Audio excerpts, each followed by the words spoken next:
Bonjour Thierry Libert, pouvez-vous nous dire quel est pour vous le principal outil pour lutter vraiment contre l'obsolescence programmée?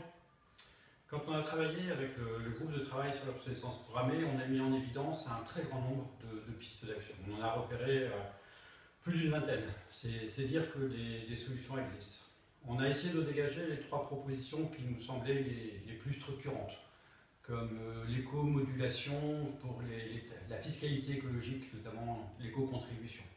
Une réelle application de la loi Hamon, c'est-à-dire une application des textes qui existent déjà. Mais la principale piste qu'on a essayé de mettre en évidence, c'est l'information du consommateur.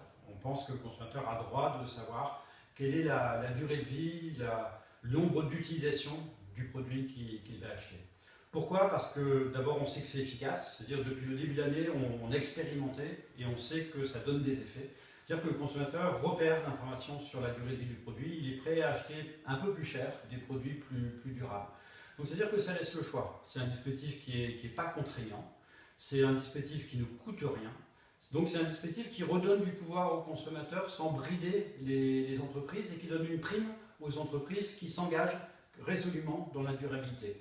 Donc une vision un peu souple des moyens de lutte contre l'obsolescence programmée, et l'information du consommateur nous semble au cœur des actions à mettre en œuvre.